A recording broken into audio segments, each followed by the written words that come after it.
next speaker is Dr. Tess Lawrie. As I have introduced her before as well, she is the convener for the BIRD group, and we have seen her bio before. You must be seeing that on the slide as well. Dr. Lawrie, please. Good afternoon from Bath, UK. I'm Dr. Tess Lawrie, and I'm speaking about the latest systematic review evidence on ivermectin. On the 4th of April, we heard that the UK government aims to create a COVID super pill that combats effects of the virus and can be taken as soon as someone tests positive. This week we heard that the government is putting together a task force to look into antivirals that people can take at home. I would like to show them and you that we already have a cheap, safe and effective antiviral to treat COVID at all stages. This antiviral is ivermectin. We have recently completed a systematic review of ivermectin to prevent and treat COVID. The review team comprised 3 experienced systematic reviewers, a health economist, 2 specialist clinicians and a consumer representative. We submitted the protocol to Cochrane on the 14th of January and it is now published on the E-BMC website.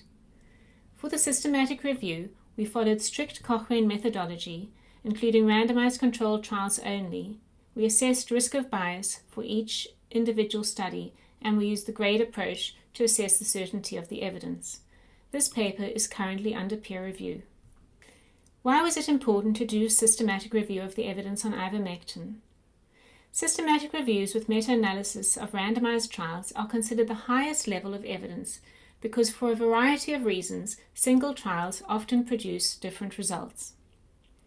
Therefore, most health authorities use systematic reviews to support clinical practice guidelines. With ivermectin, a large body of evidence has accumulated, including numerous randomized trials, warranting urgent review of the evidence. How is systematic review evidence assessed? Well, each individual trial is assessed for risk of bias for the same criteria, based on randomization, allocation concealment, blinding of participants, attrition, selective reporting, and other biases. Once the meta-analyses are done, the certainty of each finding is assessed using the grade approach. How this works is that randomized trial evidence starts at high certainty, and then it can be downgraded by -1 or -2 levels for design limitations, inconsistency, imprecision, indirectness, or publication bias. Thus, a downgrade by 1 level would lead to moderate certainty, 2 levels would lead to low certainty, and 3 levels would lead to very low certainty. So how do we interpret the evidence? Well, if we have very low certainty, we say we are very uncertain about this estimate. If we have low certainty, we say further research is likely to change the estimate of effect. If we have moderate certainty, we say further research may change the estimate of effect. And if we have high certainty, we say further research is unlikely to change the estimate of effect. Using this rigorous system of evaluation, in my experience, clinical practice recommendations are seldom based on high certainty evidence. For example, the WHO recommendation on steroids for critically ill COVID patients is based on moderate certainty evidence from 7 studies for the effect on death, and the conditional recommendation on remdesivir that has facilitated its widespread use is based on low certainty evidence.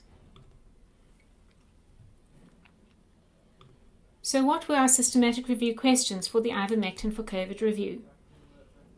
Number 1, for people with COVID, does ivermectin compared with no ivermectin improve health outcomes? And number 2, for people at higher risk of COVID, does ivermectin compared with no ivermectin improve health outcomes? What did we find?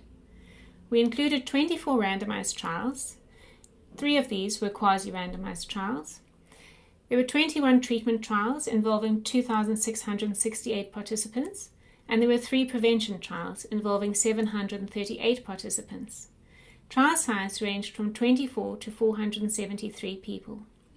Most trials were registered, self-funded, and clinician-driven. With the exception of 1 trial, there were no obvious conflicts of interest. Treatment trials were conducted in 15 different countries. Prevention trials were conducted in Argentina and Egypt.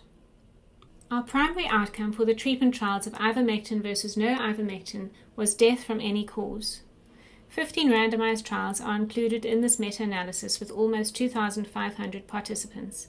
The resulting risk ratio of 0.38 corresponds to a 62% reduction in deaths with ivermectin compared with controls, with a p-value of 0.004. We subgrouped trials according to whether participants had mild to moderate or severe disease, and the test for subgroup differences suggests that ivermectin's effect was similar for all stages. To investigate heterogeneity of the findings, we did sensitivity analysis by removing one study that caused inconsistency in the analysis, and the results were similar to the original findings. We also did pre-specified sensitivity analyses excluding 4 studies at higher risk of bias and trials with active control treatments, and in each sensitivity analysis the findings were consistent, showing a clear benefit in favor of ivermectin. We graded the certainty of the evidence of this clear reduction in deaths as moderate certainty, downgrading by 1 level for design limitations. With regard to secondary outcomes, our meta-analysis of 5 trials showed that 25% more people with mild to moderate COVID improved with ivermectin, and 65% fewer deteriorated. The evidence also suggested a shorter time to negative PCR. We graded these outcomes as low certainty, meaning that the estimate of effect is likely to change. This is the forest plot for improvement. It includes data from 1,354 participants in 5 trials. Subgroup data were not pooled due to inconsistency between the mild to moderate and severe disease subgroups. However, for both groups, the findings clearly favored ivermectin. Similarly, the findings for deterioration clearly favored ivermectin. This analysis includes data from 1,587 participants in 7 trials, and subgroup findings were consistent. This is a summary data table of secondary outcomes. You can see that the mean time to a negative PCR test averaged around 3 days fewer in the ivermectin arm across 4 trials. For certain outcomes, including admission to ICU and the need for mechanical ventilation, the evidence was very sparse and there was no clear difference between ivermectin and the control groups. For the outcome serious adverse events, 11 trials involving 1,533 participants contributed data. Few participants experienced serious adverse events, and there was no clear difference between the ivermectin and control arms. We downgraded this evidence by 2 levels to low certainty due to design limitations and imprecision. The primary outcome for ivermectin versus no ivermectin for prevention of COVID was COVID-19 infection. Data from randomized trials only were limited to 3 trials involving 738 health workers and family contacts of people with COVID. These showed a reduction in COVID infection by an average of 86%. In these pooled trials, overall, 5% of health workers and family contacts in the ivermectin group got COVID, compared with 30% in the control group. The evidence was downgraded 2 levels to low certainty for design limitations, meaning that ivermectin may reduce COVID infections by around 86%, and further research is likely to change this estimate of effect. Based on our data, however, the number of health workers one needs to treat to prevent 1 COVID infection is 4. Out of 538 people taking part in 2 trials of ivermectin for prevention, none had serious adverse events. So to summarize the findings of the systematic review, ivermectin probably reduces the risk of death from COVID by an average of 62%. More people may improve and less deteriorate if they're given ivermectin. Ivermectin given for prevention may reduce COVID infection by 86%. And there may be little or no difference in serious adverse events. When making clinical practice recommendations, there are several criteria that are taken into account. The effects, as evaluated in rigorous systematic reviews of the clinical data, how much people value these outcomes, for example, the effect of ivermectin on death, how costly are the interventions, are they available to all, how acceptable are they, and how feasible. With regard to values, it is obvious that everyone values interventions that reduce death for COVID, so I will go straight to some of the resource considerations. Is ivermectin cost effective? We know that the direct costs associated with COVID infection are high. In developed countries, hospitalization rates have been estimated at 5 to 10% of COVID infections, and 25% of those hospitalized require intensive care, with the cost of 1 day in ICU estimated at around £4,520 in the UK. The average hospital admission in the US costs around $7,207 for moderate COVID and over $33,000 for severe COVID. Therefore, an early antiviral treatment that can be used as soon as someone tests positive and prevents deterioration, hospital admission, and deaths has the potential for large cost savings. Ivermectin is inexpensive. It's a World Health Organization essential medicine with a direct cost of as little as 3 cents per 12 milligram tablet and possibly around 50 pence in the UK. Merck no longer has the patent on ivermectin, and there are many manufacturers worldwide. It also has low storage costs as no refrigeration is required, and virtually no administration costs as it can be self-administered in the early stages. These factors further favor the use of ivermectin. What is the impact of using ivermectin on health equity? There are many reasons why ivermectin will improve health equity, and here are a few to consider. Some people are at higher risk of COVID infection and adverse outcomes. For example, in the UK and the USA, Black, Asian, and minority ethnic groups experience worse health outcomes with COVID than other ethnic groups. Therefore, a cheap and effective pill that can be taken early in the infection would improve equity. Ivermectin is known as safe for the vulnerable, including the elderly and the immunocompromised who are at higher risk of adverse events from COVID. And frontline workers are at higher risk and would benefit from a safe pill that can be taken pre or post exposure to COVID. The slow rollout of vaccines in low and middle income countries means that people in these countries need an alternative whilst awaiting safe and effective vaccines. In addition, some countries are awaiting further vaccine safety data, so urgently need alternative measures for COVID. Systematic review evidence shows that a significant proportion of people suffer from needle phobia, so ivermectin would offer such people who don't wish to be vaccinated an alternative. And finally, healthcare waiting lists are growing, with approximately 1 in 5 people waiting for non-COVID medical care in the UK. Rolling out ivermectin would enable these people to receive the non-COVID care that they need. Would ivermectin be acceptable and feasible? Based on the evidence that ivermectin probably substantially reduces deaths from COVID with few serious adverse events, logic suggests that ivermectin would be acceptable to the public and health professionals. Emergency use authorization has been acceptable for vaccines and other newly developed drugs based on lower certainty evidence, so it should be acceptable for ivermectin, which is a well-established drug with a long safety record. Ivermectin has extensive safety data and is used in the elderly and recommended in the immunocompromised, and if it's okay for vulnerable groups, it's likely to be acceptable to all. Further, on ivermectin's safety profile, more than 3.5 billion doses of ivermectin have been given over the past 4 decades, and yet only 5,236 adverse events and 19 deaths have been registered on the vigiaccess.org pharmacovigilance database since 1992. Novel treatments, such as remdesivir, for example, had 5,801 adverse events and 503 deaths registered in the past year, and the COVID vaccines had over 500,000 adverse events and 3,440 deaths registered in just the past few months. As ivermectin is considered an essential medicine by the World Health Organization, ivermectin is widely available in most countries, some as an over-the-counter medicine. In other countries like Switzerland, the USA, and the UK, off-label use of ivermectin for scabies is supported. In addition, health authorities recommend that ivermectin is used for immunocompromised people with COVID to prevent parasitic infections.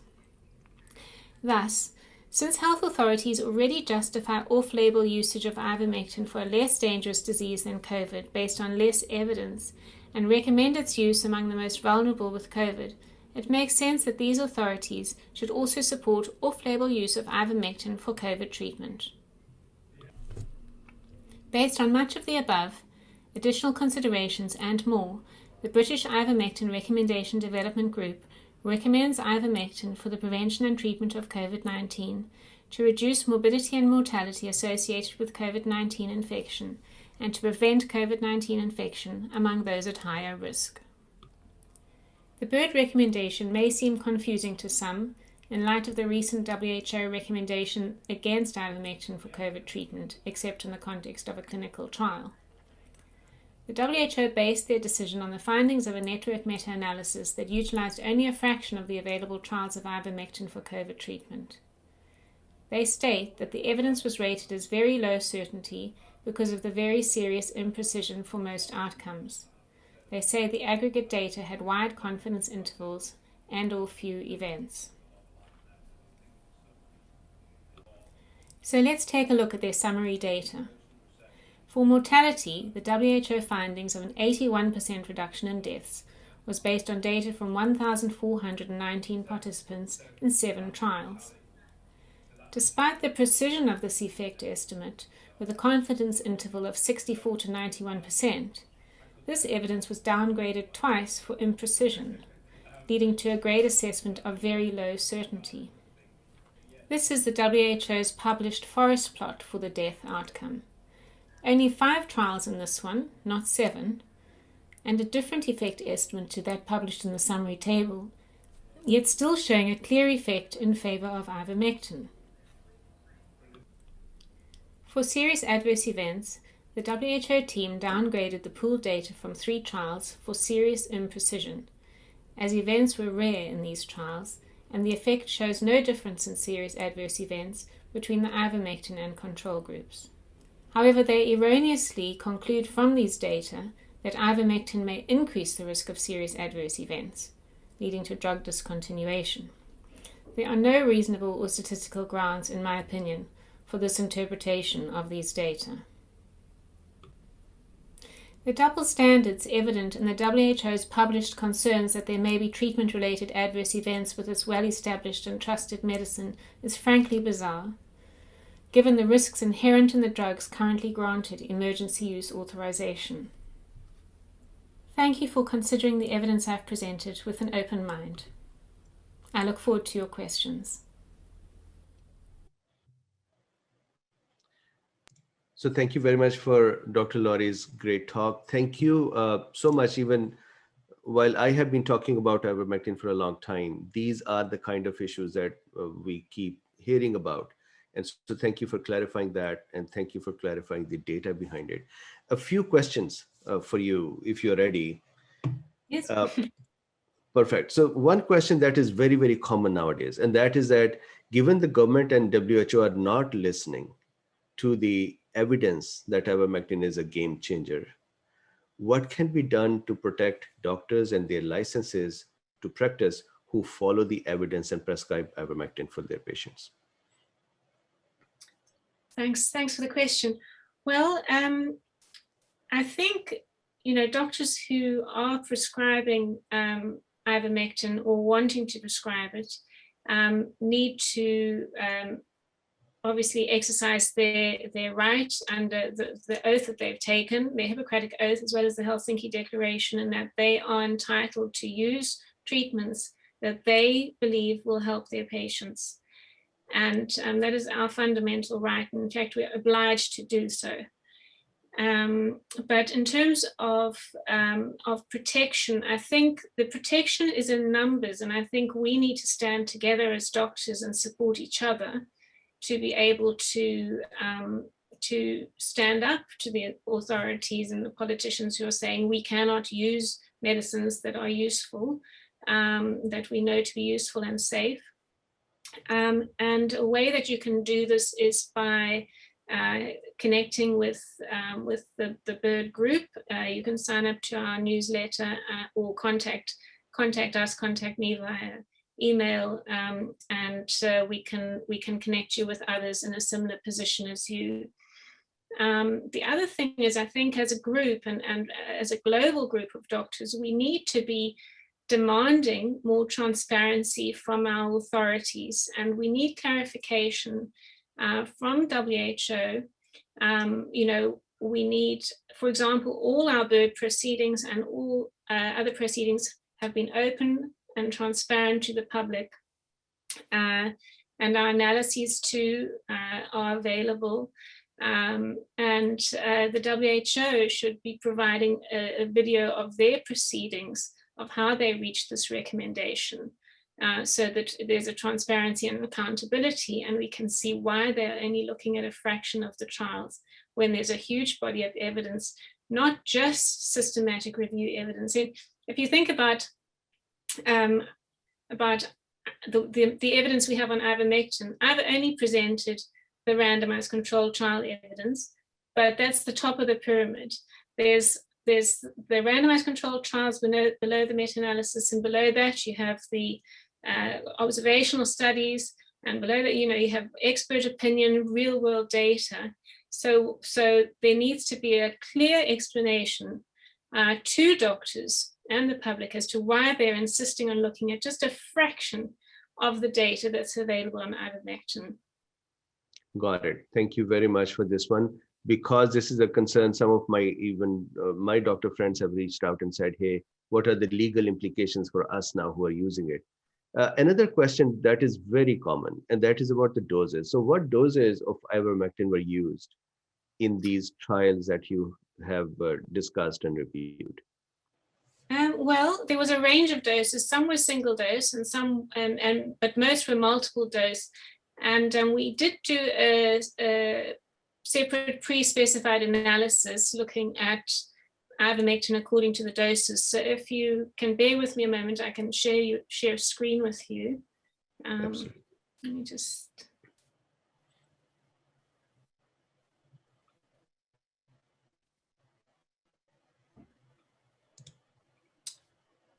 Can you see that? Yes. Okay, so this is the forest plot of death, our primary outcome for the treatment trials. And you can see all the trials listed down the left-hand side, ivermectin data in this column, control data in this column. And we've subgrouped here single dose, multiple doses. And this was one study that used single and multiple doses depending on various criteria. So we put it in its own group. But you can see most of the studies that used single dose were in early disease, except for the Gonzalez study, which was in very sick patients. And you can see a single dose didn't really have much effect. There was no clear difference, although the numbers are very small. There isn't a very, it's not very high certainty evidence, but it does suggest, by looking at the test for subgroup differences, although it's not significant, it does suggest that multiple dose therapy is needed, does better than the single dose therapy, and accounted for most of the effect that we were seeing in the deaths analysis. And the doses used in these studies were about 0.2 milligrams per kilo to 0.4 milligrams per kilo, and then it was from sort of 2 to 5 days, and it varied across the studies. Got it. So did I catch it correctly? So was it 0.2 milligram per kilogram to 0.4 milligram per kilogram? Yes.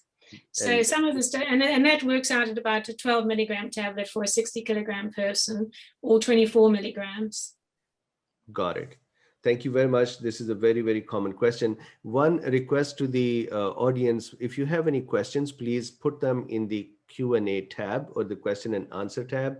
That is where it is easier for us to curate those questions and respond to them compared to finding them from the question stream, from the chat stream. So with this, we have a couple of more questions, Dr. Lawrie, that I saw in the questions. One is that, can ivermectin become resistant to mutants? I'm probably not the best person to answer that. I think you are. Would you mind giving us your opinion on that? Absolutely. So I'm going to quickly share my screen and discuss that how ivermectin's mechanism and mutants work. So if I go back here to the same mechanism once more and just discuss these one by one. So let's say that we are dealing with a mutant, any mutant, let's say 135 or 117 or the latest mutant 617. When a mutant arrives in our system, it does the same thing, and that is it has to enter the cell, and then it has to, for example, one part of its function is to use its cargo. And when it is using its cargo, ivermectin is still there. So it doesn't matter what mutant it is, ivermectin would still block the importin alpha and beta, potentially block them. Similarly, so far all mutants have still been able to bind with the ACE2. So even if there is some changes in the spike protein, but the mutant still needs to bind with the ACE2, as long as that is the case, ivermectin would keep hindering their binding capability with ACE2. Then when the mutant arrives in the cell and they are making their polyproteins and they make their mpro protein, which is common to all mutants, they have not made any change in this area, ivermectin would continue to support and disrupt them. By support meaning support us and disrupt the virus. Similarly, if you see here RDRP, there are some reports of mutations in the RDRP, but these are minor mutations. The functional RDRP that is present in the mutants is still a good target, or I should continue to say potentially good target for ivermectin. And finally, the nuclear factor KB pathway, that mutants have nothing to do with that, and ivermectin would continue to do that. So that is how ivermectin would stay strong against the mutants as well. Dr. Lawrie, there is one more question, and that is about the ivermectin and Actually, Dr. Bean, could I just wanted to mention, I have received correspondence and I have been in communication with doctors in Brazil who have been dealing with, the mutant strains.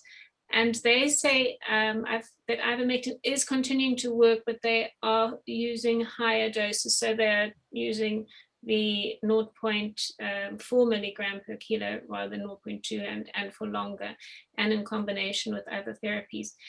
So that's Brazil. And also from India, I heard from a colleague that they are using a loading dose of 24 milligrams. So the 0.4 milligram and then continuing with their protocol. So I think with perhaps some of the strains, the higher dose, the 0.4 milligram per kilo, is what's working best. Sorry. And that is a very, very important point. And the reason is very simple. Most of the mutants are able to, they're more contagious, so they can get into the cell faster, rapidly. And that means if there are a bunch of viruses sitting outside the cells, they're going to get into the cell and quickly start replicating. So we need a larger quantity of ivermectin to get into their way and hinder them. So very important point, and thank you very much for bringing it up. One more question. Somebody is asking this question that can we use a generic form of ivermectin? Is there a brand that has to be followed, or ivermectin is manufactured in so many countries? Well, that's exactly the beauty of ivermectin, is the beauty and the reason why we're having difficulty getting it approved, I think, is because it is it's generic. Any manufacturer can apply to make it, and it can be available cheaply in the country, in whichever country it's made. It would be, if it's in India, it's going to be cheaper than if it's in the United States, for example. But in relation to other new drugs that are branded, it's very cheap in whichever country you get it. So right. So there are many different brands, and you can source these. Very good. I have a couple of more questions if you have time. I think these are important questions if we can get to them. Yes, I think we do have time. So one question here is from Chrislyn. Ivermectin is not widely supported for prevention and cure here in our country. How should we take ivermectin as a prevention and cure? May we request for some protocols that we can look at? So one, they are requesting that what should we do for prophylaxis, and is there a protocol that we can refer? Well, there are various protocols, and Dr. Corey is presenting protocols tomorrow. That's the subject of his talk, so I don't want to step on his toes. And the FLCCC, his organization, has their protocol that they're using, but there are many different protocols around the world which he will be talking about. Perfect. Thank you very much. One more question, and that is that I do not know that is addressed to whom. So Monica is saying, in one of your interviews, you mentioned that the protection that ivermectin provides is the same as the vaccines. Did I remember that correctly? I don't believe that I've said that in a presentation. So yeah, I think it might be a very useful strategy, because vaccines are being very slow to roll out, and there are various issues with their rollout in different countries. So ivermectin certainly is very efficacious. I haven't done a comparison with the vaccines, but it is widely used, and it is protecting healthcare workers around the world. And our analyses based on the 3 trials the randomized trials, was that showed an 86% reduction. So it's very efficacious, and this is supported by a huge body of observational studies and data. Excellent. So, thank you very much. So I think that can I summarize your message as it is a good bridge to reach the vaccination milestone, and that it in itself is a drug that should be looked at instead of comparing with the vaccines or saying it is better or less better. Yes, I don't think we need to make a comparison at all. I think we should be using all the tools at our disposal. Yeah. Makes sense. So I think these are the questions. There are a number of more questions here. I think we would spend a lot of time doing those questions. As more participants come in, we would continue to answer those questions as well. Dr. Lawrie, once again, thank you very much for your help and your questions, and for this conference as well. You and your colleagues, great job. Thank you. Thank you.